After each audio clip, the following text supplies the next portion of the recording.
समझेंगे ईश्वर एक आत्मा है और आत्मा का स्वरूप क्या है, सिंबल, लोगो, चिड़िया, पंछी है, पंछी है आत्मा का स्वरूप। आत्मा दिखता है, नहीं दिखता।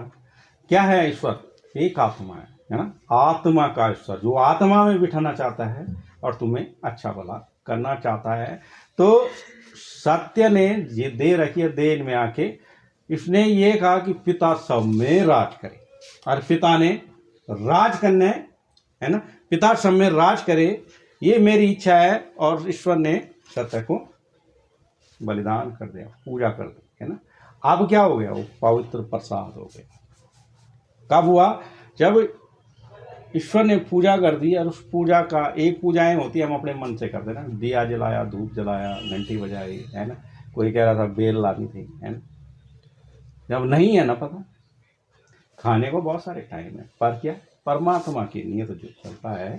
तो जब सब पूजाएं हमने कर ली, हमने कहीं अंत नहीं पाया, कहीं शांति नहीं पाई, कहीं समृद्धि नहीं पाई, कुछ सुख नहीं देखा, दुखी दुख में रहे, तो कौन सा ईश्वर आया हमारे अंदर, आत्मा का ईश्वर हमने जाना।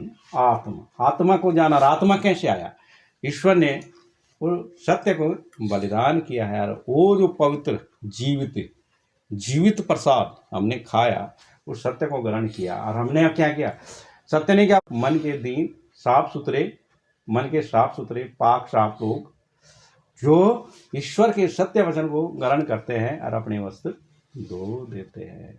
वस्त्र कौन है, 7 दरवाजे हमारे ऊपर के, आंख कान नाक ना मुंह,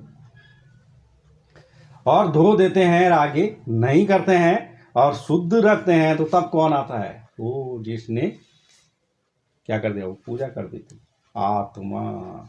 तो आत्मा पवित्र है, और पवित्र आत्मा किस में बैठता है, सत्य के नाम में। जब सत्य हमारे अंदर बैठेगा, हम अपने आंख कान नाक सुंदर रखेंगे, किसी की गंदी बातें नहीं सुनेंगे, किसी की निकला नकली शुक्ला निंदा नहीं करेंगे, तो कौन आया हमारे अंदर, आत्मा है, आत्मा का ईश्वर। आज जब वो आत्मा हमारे अंदर बैठता तो हमें समृद्धि है, हमें शांति है, आनंद है, भरपूरी है।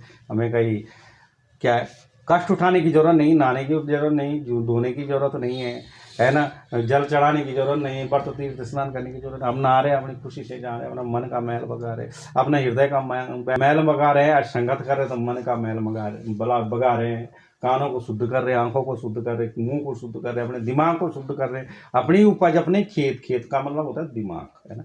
दिमाग में हमने क्या किया, एक चंगा भला वचन हमारे पास। जब इस वचन को हम आगे फॉलो करते हैं तो परमात्मा बहुत सारे कार्य ऐसे करता है। तो धन्यवाद करते हैं। परसों मैं ऐसे लेटा हुआ था, तो जैसे मैं सपन देख रहा, सपने में परमेश्वर तेरा धन्यवाद।